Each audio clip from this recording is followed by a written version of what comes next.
Assalamualaikum warahmatullahi wabarakatuh. Apa khabar pelajar semua?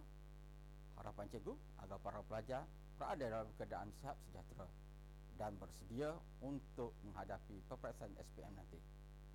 Pada hari ini, saya, Cikgu Hasnan bin Yusuf, Guru Kanan Kemanusiaan dari SMAK Naim Lil Banat, Sekolah Berprestasi Tinggi, akan bersama-sama dengan para pelajar untuk menguasai mata pelajaran sejarah.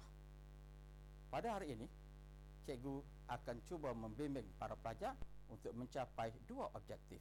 Yang pertama ialah untuk menguasai soalan dengan cara menggunakan teknik kupasan soalan.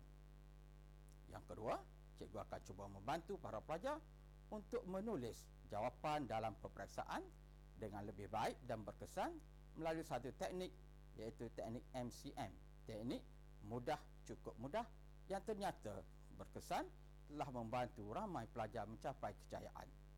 Baik, seterusnya, untuk mengaplikasikan teknik-teknik tersebut, kita akan membincangkan soalan yang berkaitan dengan kerajaan Agraria. Okay.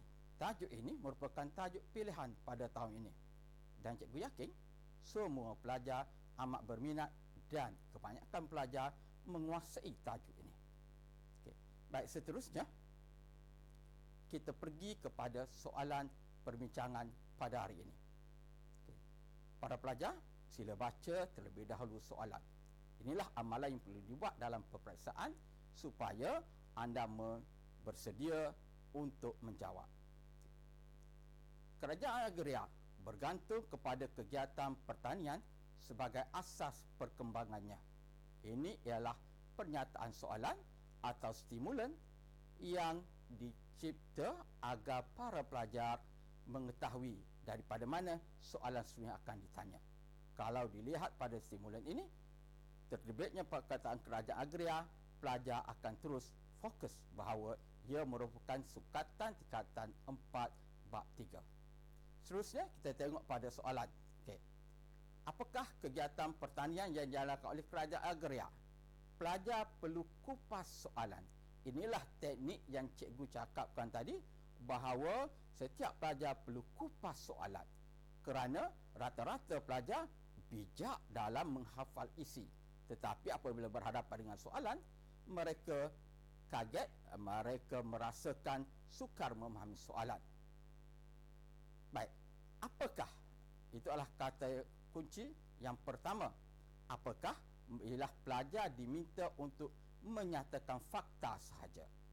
Okay, frasa yang kedua, kegiatan pertanian. Kegiatan pertanian boleh difahami dengan mudah, iaitu apa yang kita tanam. Okay, yang dijalankan dalam kerajaan tersebut. Perkataan kerajaan di sini merujuk kepada kerajaan Agraria yang terdapat di kerajaan awal Asia Tenggara. Contohnya kerajaan Angkor. Dan di situ ada 4 markah. Pelajar perlu perhatikan peruntukan markah kerana jumlah isi yang hendak ditulis mestilah minimanya mengikut peruntukan markah. Kalau di sini 4 markah, pastikan anda menulis minima 4 isi.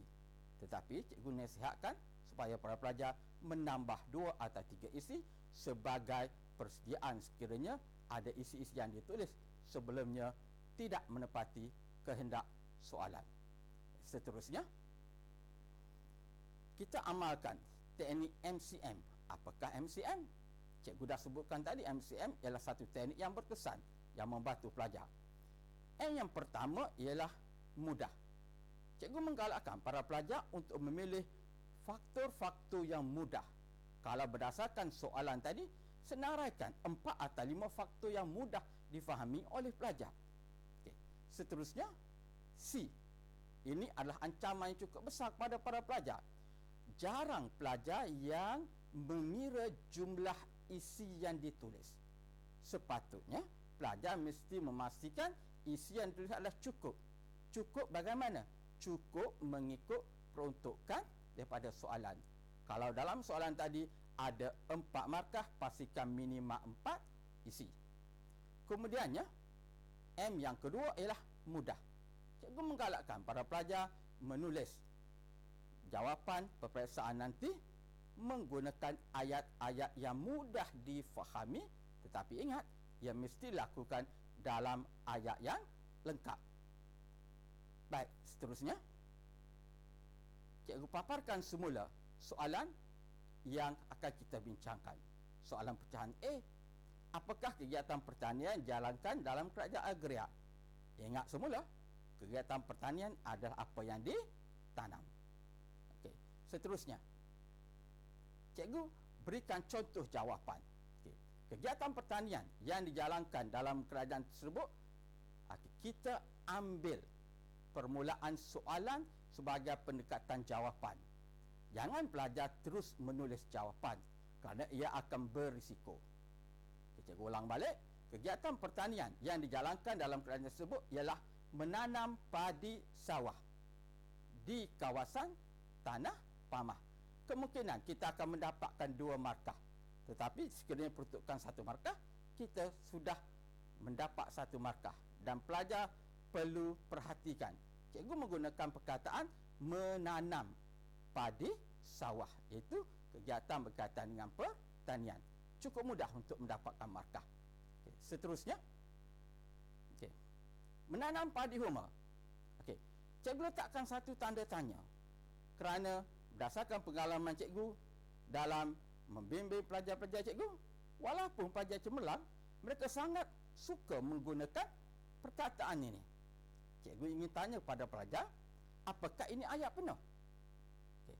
Apakah kita boleh memberi 1 markah kepada ayat ini? Betul para pelajar. Kita tidak boleh beri markah. Kita tengok slide seterusnya. Ini mengapa cikgu katakan tidak ada markah? Kerana ayatnya tidak lengkap. Okay. Dari segi tata bahasanya, kita tidak memulakan ayat dengan perkataan mem. Okey, baik. Seterusnya, bagaimana kita nak baki kesilapan ini?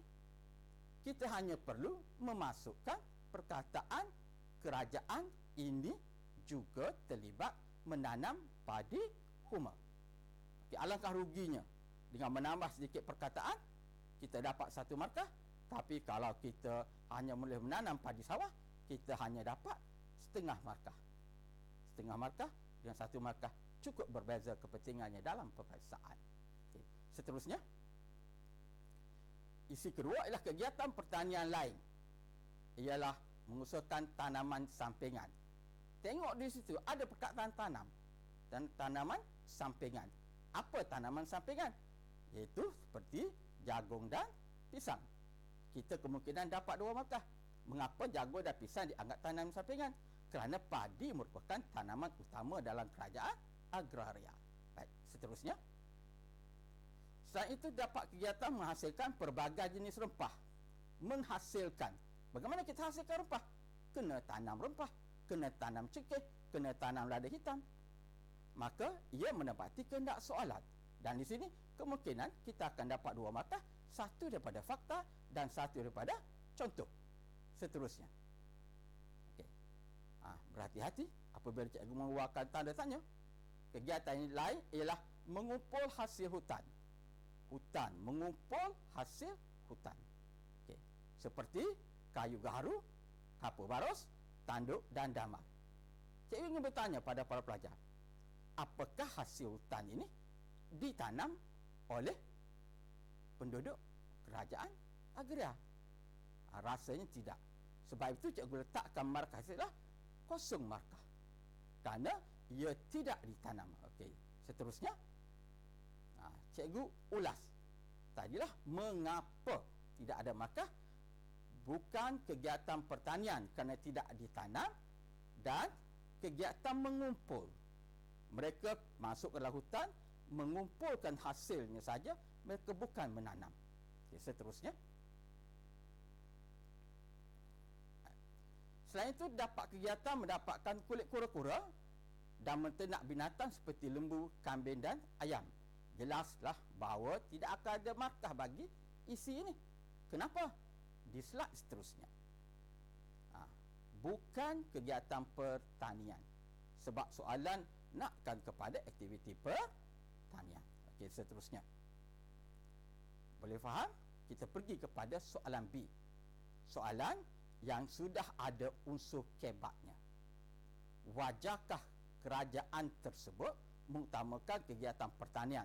Kemukakan hujah anda. Ada 8 markah. Apa yang kita perlu buat? Kembali kepada langkah yang cikgu cadangkan, kita kupas soalan. Cara nak kupas soalan, kita akan tengok dalam slide seterusnya. Baik, ada 4 term yang cikgu beri. Wajarkah? Ini satu pertanyaan daripada soalan.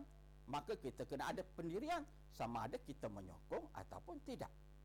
Kerajaan tersebut, jangan pandang enteng. Kerajaan tersebut itu dirujuk pada kerajaan apa? Kerajaan agraria. Kerajaan angkor kah? Bukan, tapi kerajaan agraria secara umum. Angkor ialah contoh kerajaan agraria. Mengutamakan kegiatan pertanian. Okey, mengapa dia utamakan? Okey. Sebab soalan akan tanya pada anda, kemukakan hujah anda. Beri sebab mengapa kerajaan agraria mengutamakan kegiatan pertanian, dan 8 markah kita mesti menulis minimal 8 isi seperti biasa. Okey, jelas? Cikgu harap manfaatkan teknik kupasan soalan ini. Seterusnya, cikgu akan bersama dengan para pelajar untuk seseolah menanda jawapan. Cikgu harap dengan penanda ini para pelajar tahu di mana kedudukan markah. Kerajaan agraria wajar mengutamakan kegiatan pertanian. Tengok, kita telah melakukan penegasan wajar. Bermakna kita bersetuju dengan pernyataan soalan. Okey. Kerana mempunyai tanah yang subur. Kita tahu kerajaan agraria terletak di lembaran sungai, tanahnya subur, dan tanah ini adalah sesuai untuk pertanian. Kemungkinan pelajar akan dapat 2 markah. Seterusnya. Okey. Selain itu, kita gunakan penanda wacana. Selain itu, terdapat sumber air yang mencukupi. Kerajaan agraria ada sumber air yang mencukupi untuk pertanian. Sumber air ini datang daripada mana? Tasik, sungai. Dan kita tahu ada 2 nama. Ada satu nama tasik dan sungai terkenal dalam kerajaan agraria, iaitu Tasik Tonle Sap dan Sungai Mekong. Ada 3 markah. Baik, seterusnya. Selain itu, terdapat sistem pengairan. Untuk pertanian, kena ada sistem pengairan yang bagaimana? Yang baik. Apakah contoh sistem pengairan tersebut? Barik. Okay. Yang membolehkan air tanaman diairi secukupnya. Okay. Dan pelajar juga tahu, tambahan lagi kerajaan agraria bertanggungjawab membina, menjaga, mengurus sistem pengairan. Sebab itulah mereka memilih pertanian sebagai kegiatan utama mereka. Kita dapat 3 markah. Seterusnya. Selain itu, terdapat permintaan yang tinggi terhadap beras daripada kerajaan maritim. Kita ingat kembali, kerajaan agraria tanaman utamanya ialah padi yang akan menghasilkan beras. Beras menjadi barang dagangan antara kerajaan agraria dengan maritim. Dan beras juga menjadi sumber makanan utama penduduk agraria. Maka itulah kerajaannya memberi tumpuan pada kegiatan pertanian. Sekali lagi, syabas pelajar mendapat 3 markah. Okey, seterusnya. Selain itu, iklim yang panas dan lembap sepanjang tahun. Iklim dalam kerajaan awal di Asia Tenggara dan kebanyakan negara Asia Tenggara mempunyai iklim yang panas dan lembap. Berhati-hati dengan pernyataan ini. Jangan gunakan selain itu iklim yang sesuai. Itu adalah satu pernyataan umum. Iklim yang panas dan lembap ini sesuai untuk tanaman padi. Sebagai tanaman utama, juga untuk lain-lain kegiatan pertanian. Kita mendapat 2 markah. Seterusnya lagi. Okay. Selain itu, penduduknya memiliki kemahiran dalam bidang pertanian. Penduduk agraria ialah berasaskan pertanian. Mereka mahir bidang pertanian.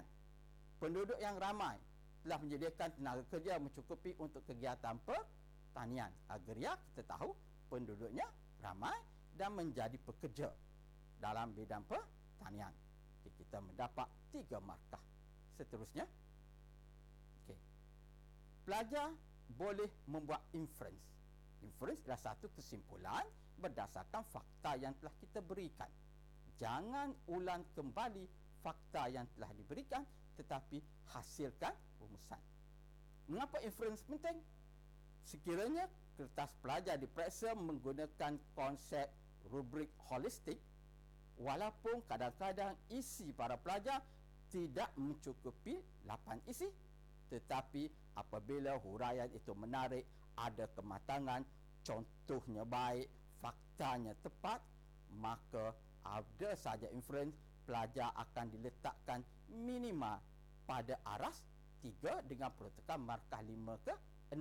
Tapi biasanya ia akan pergi kepada aras cemerlang aras 4, 7 atau 8. Bagaimana menghasilkan inference? Mudah saja. Ambil sebahagian soalan. Tetapi bagaimana nak memberitahu pemeriksa bahawa anda sedang membuat inference? Cikgu cadangkan kita gunakan perkataan yang paling mudah. Di akhir jawapan kita, kita gunakan perkataan kesimpulannya. Bermakna pemeriksa akan tahu kita sedang menghasilkan satu inference. Kemudian kita ambil sebahagian daripada soalan. Kerajaan agraria wajar mengutamakan kegiatan pertanian kerana. Di sini kita mula memberi pendapat. Kerana cikgu cadangkan, kita katakan memiliki banyak kelebihan. Dia ada air yang banyak, dia ada tanah yang subur, dia ada penduduk yang ramai dan berpotensi untuk mencapai kemajuan. Bidang pertanian ini berpotensi untuk mencapai bidang kemajuan dalam bidang pertanian secara berterusan. Kalaulah pelajar berani membuat inference seperti ini, pelajar akan mendapat markah yang baik. Boleh para pelajar? Okey, cikgu akan ke slide seterusnya. Kita akan tengok soalan C. Sektor pertanian masih penting kepada negara kita pada hari ini. Satu pernyataan yang ringkas. Maka para pelajar mesti memahami apakah tujuan statement ini. Berikan pendapat anda.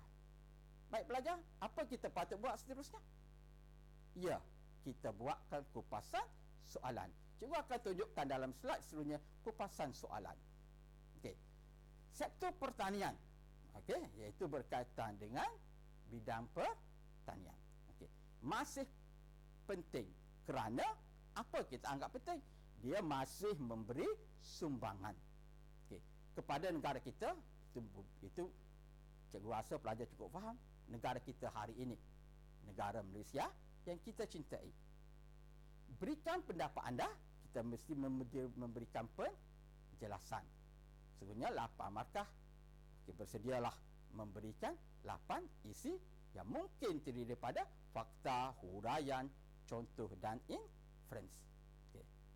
Baik, seterusnya kita tengok contoh jawapan. Okay. Seperti biasa, kita akan mengambil permulaan soalan sebagai pendekatan jawapan. Sektor pertanian masih penting pada negara kita pada hari ini kerana menyediakan peluang pekerjaan. Semua orang tahu ramai yang bekerja di sektor pertanian, sama ada yang berpendidikan ataupun tidak berpendidikan. Kita dah dapat 1 markah. Kemudian kita huraikan lagi. Pekerjaan ini wujud kerana kegiatan pertanian memerlukan penggunaan buruh yang tinggi. Contohnya, kalau kita buka ladang nenas, kita terpaksa menggunakan pekerja. Ladang kelapa sawit, maka kita memerlukan tenaga kerja yang ramai. Kalau kita tengok, ramai tak ramai buruh yang digunakan, banyak buruh asing mendapat pekerjaan dalam bidang ladangan. Okay. Kita dapat 3 markah. Seterusnya, sektor pertanian juga menyumbang kepada pendapatan negara. Apabila melakukan sektor bidang pertanian, apa yang kita tanam, kita akan jual, kita akan ekspor dan kita akan mendapat pulangan. Okey, begitu juga kerajaan juga akan mendapatkan hasil daripada cukai. Apabila kita ekspor sesuatu barangan, kerajaan akan mengenakan cukai. Maka kekayaan negara akan bertambah dan seperti biasa, kita sebagai rakyat akan menikmati kekayaan yang dikongsi bersama oleh kerajaan negara kita. Seterusnya, sektor pertanian juga menyumbang kepada perkembangan sektor pelancongan. Okay. Kegiatan pertanian akan menarik pelancong ke dalam negara kita. Okay. Cikgu rasa ramai pelajar yang minat ke Cameron Highland. Konon-kononnya nak makan buah strawberry. Mengapa anda pergi ke sana? Untuk menikmati strawberry yang segar. Sebab itu cikgu ambil contoh yang hampir dengan pelajar. Okey, cikgu katakan ramai pelancong. Kalau pelajar ke Cameron Highland, kita tengok ada pelancong daripada Jepun, pelancong daripada China yang datang ke Cameron Highland. Okey, kerana tertarik dengan pelbagai tanaman seperti sayuran, buahan, dan yang terkenal kalau Cameron Highland ialah teh. Teh apa? Itu adalah satu teh yang berjenama di Malaysia. Fikir-fikirkan sendiri teh tersebut terdapat 3 markah. Okey, seterusnya. Okey. Sektor pertanian. Okey, seterusnya kita tengok. Sektor pertanian juga adalah identiti negara. Kalau sebut Malaysia, orang akan kata, oh Malaysia adalah negara yang terlibat dalam bidang pertanian. Kita punya identiti, kita punya trademark bahawa Malaysia negara pertanian. Apa yang kita terkenal dalam bidang pertanian? Kita merupakan pengeluar utama minyak kelapa sawit.